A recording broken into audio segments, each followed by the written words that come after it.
انسان کی کہانی روداد سفر 7واں حصہ۔ ڈوبنے والی کشتیاں اور دولت کی چکا چوندھ۔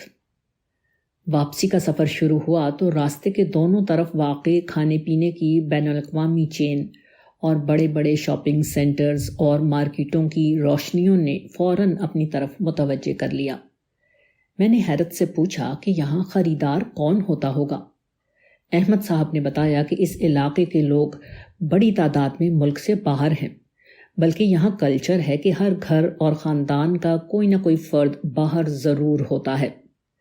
یہ مہاجرین ملازمت کے لیے مڈل ایسٹ اور اعلیٰ تعلیم کے لیے امریکہ اور آسٹریلیا جانے والے لوگوں سے مختلف ہیں۔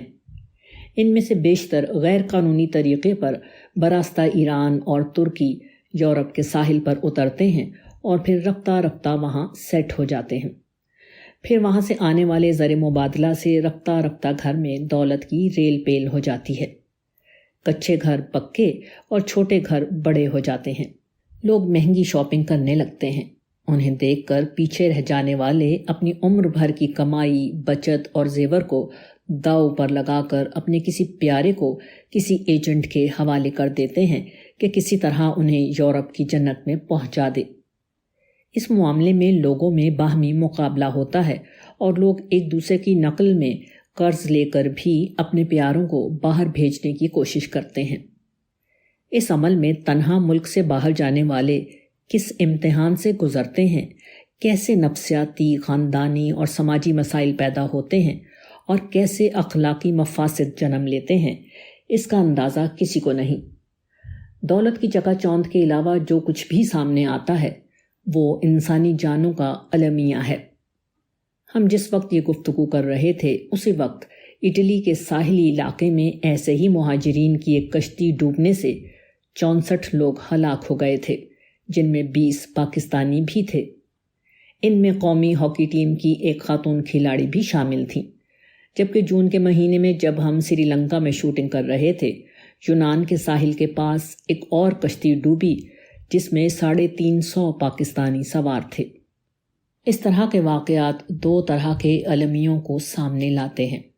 ایک یہ کہ ہم نے اپنی قوم میں تعمیری سوچ پیدا کرنے کے بجائے لوگوں کو یہ سکھایا ہے کہ ملک کے حالات ناقابل اصلاح ہیں، اس لیے یہاں سے نکلو اور اپنے خاندان کے معاملات ٹھیک کر لو۔ دوسرا یہ کہ آخرت کی ابدی نعمتوں کو نظر انداز کر کے دنیا کی زندگی کو سنوار لو، چاہے اس کے لیے جان ہتھیلی پر رکھنی پڑے۔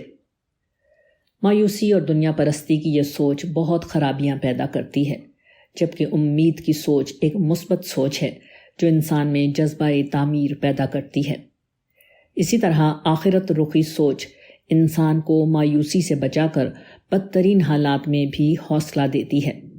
انسان جان لیتا ہے کہ یہ دنیا بہرحال دارالامتحان ہے، چاہے ہم پاکستان میں رہیں یا یورپ میں، امیر رہیں یا غریب۔ ہمارا اصل امتحان یہ ہے کہ ہر طرح کے حالات میں اچھے عمل کرتے رہے یا نہیں۔ یہ سوچ انسان کو جذبہ دیتی ہے کہ وہ جہاں بھی ہو اس سے خیر پھوٹے، وہ اپنے دائرے میں اچھے کام کر کے قومی تعمیر میں حصہ ڈالے۔ انسان سمجھ لے کہ گھر والوں کی اچھی تربیت انہیں دولت مند بنانے سے زیادہ اہم ہے۔ وہ اچھے برے حالات کا سامنا شکر اور صبر سے کرے۔ وہ دولت کے بجائے خدا کے ساتھ زندہ تعلق میں اپنا ذہنی سکون اور خوشی تلاش کرے۔ وہ مالی فوائد کے بجائے اخروی نجات اور قومی تعمیر کے لیے اپنی ہستی کو داؤ پر لگائے۔ جب یہ تعمیری سوچ عام ہوگی تو پھر لوگوں کو ملک سے باہر جانے کی ضرورت ہی پیش نہیں آئے گی۔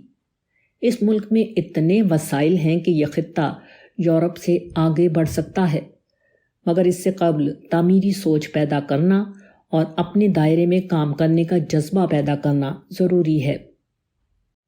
K2 دا سمندر۔ قلعہ روہتاس کی شوٹنگ کے بعد میں کراچی لوٹ آیا تھا، کیونکہ بادشاہی مسجد کے اندر شوٹنگ کی اجازت نہیں مل سکی تھی۔ لیکن رمضان میں جاری ہونے والے ٹیزر کے لیے ایک اہم شوٹنگ باقی تھی اور وہ گہرے سمندر میں جا کر کرنے کا کام تھا۔ اس کی وجہ وہی تھی جو پیچھے بیان ہو چکی ہے کہ ٹیزر میں ایک طرف تو یہ بتانا مقصود تھا کہ کس اعلیٰ سطح کی پروڈکشن پیش نظر ہے، اور دوسرے یہ کہ اس میں کتنے مختلف مقامات کی شوٹنگ اور اسفار کیے جائیں گے۔ چنانچہ جب یہ ٹیزر سامنے آیا تو ناظرین نے دیکھا کہ K2 کی چوٹی سے لے کر کراچی کے گہرے سمندر تک ہماری ٹیم نے ہر جگہ خود جا کر شوٹنگ کی ہے۔ خیال رہے کہ K2 کے بیس کیمپ تک پہنچنے کے لیے اسکردو سے 1 دن جیپ کے سفر کے بعد 8 دن پیدل کا سفر ہے جو ہماری ٹیم نے کیا تھا۔ البتہ اس خاکسار نے اپنے ایجز کی بنا پر وہاں جانے سے معذرت کر لی تھی۔ پہلا ٹیزر تو صرف اسی پہلو سے بنایا گیا تھا، البتہ دوسرے ٹیزر میں جو رمضان ہی میں آیا، اس طالب علم کے ایک انٹرویو کے کچھ حصے شامل کیے گئے تھے جس میں گفتگو کر کے پروجیکٹ کے حوالے سے کچھ تعارفی گفتگو شامل تھی۔ یہ انٹرویو ہمارے رفیق رضوان انور صاحب نے لیا تھا۔ سمندر کی شوٹنگ اور ڈولتی کشتی۔ اگلے ہفتے ہماری ٹیم لاہور سے کراچی آئی۔ گہرے سمندر میں جانے کے لیے ایک بڑی کشتی کا انتظام کیا گیا۔ انظار کے ساتھیوں میں سے بھی کچھ لوگوں نے ہمارے ساتھ جاننے میں دلچسپی کا اظہار کیا۔ چنانچہ شوٹنگ کے دن ہمارے احباب میں سے عاصم ایاز صاحب، محمد علی صاحب اور زبیر زندانی صاحب اپنی اہلیہ کے ہمراہ تشریف لے آئے۔ اول الذکر دونوں حضرات کالجز میں پڑھاتے ہیں، جبکہ زبیر صاحب ایک بزنس مین ہیں۔ یہ سب انظار کی دعویٰ کمیٹی کے اراکین ہیں اور برسوں سے رضاکارانہ طور پر ادارے کی خدمت کر رہے ہیں۔ کیماڑی کے ساحل سے ہم سب بوٹ میں بیٹھ کر روانہ ہوئے۔ اس کشتی میں ایک عرشہ تھا جس پر جانے کے لیے سیڑھیاں تھیں، جبکہ نچلے حصے میں لوگوں کے آرام کے لیے بستر لگا ہوا تھا، جبکہ درمیانی حصے میں لوگوں کے بیٹھنے کے لیے نشستیں تھیں، اور آگے ناخدا کی جگہ تھی جہاں بیٹھ کر وہ کشتی چلاتا تھا، جبکہ اگلا اور پچھلا حصہ کھلا ہوا تھا۔ پچھلے حصے میں نشستیں تھیں، جبکہ اگلے حصے میں بیٹھ کر یا کھڑے ہو کر کھلے سمندر کو دیکھنے کے بھرپور مواقع تھے۔ کشتی والوں نے بتایا کہ پچھلے دنوں کسی ڈرامے کی شوٹنگ کے لیے بھی اس بڑی کشتی کو استعمال کیا گیا تھا۔ اس سے اندازہ ہوا کہ یہ لوگ معاوضے پر اس طرح کے کام کرتے رہتے ہیں۔ ویسے کراچی میں زیادہ تر ایسی کشتیوں کا استعمال تفریحی مقاصد کے لیے ہوتا ہے، جس میں لوگ گہرے سمندر میں جا کر پکنک مناتے ہیں۔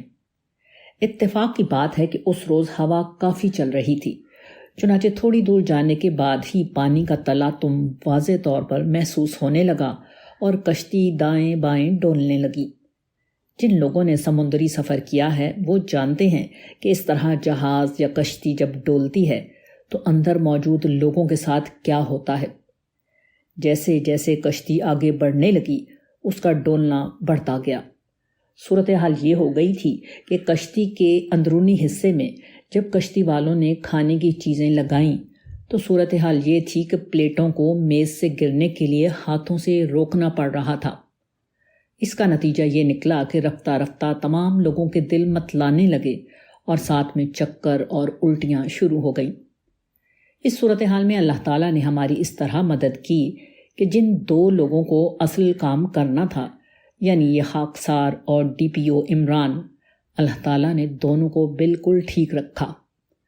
کشتی میں بیشتر شوٹ اگلے کھلے حصے میں ہوا، جہاں میں ریلنگ کے سہارے کھڑا ہو کر ڈائیلاگ بول رہا تھا۔ کمال کی بات یہ تھی کہ کشتی میں کوئی لائف جیکٹ نہ تھی۔ میں چونکہ ڈولتی ہوئی کشتی میں ریلنگ کے سہارے کھڑا ہو کر ریکارڈنگ کروا رہا تھا، اور اس دوران میں متعدد دفعہ میں نے ہاتھوں سے ریلنگ کا سہارا چھوڑ کر گفتگو بھی کی تھی، اس لیے ازراہ تفنن کشتی والے سے پوچھا کہ اگر میں سمندر میں گرا تو کیا وہ تیر کر مجھ تک پہنچ سکے گا؟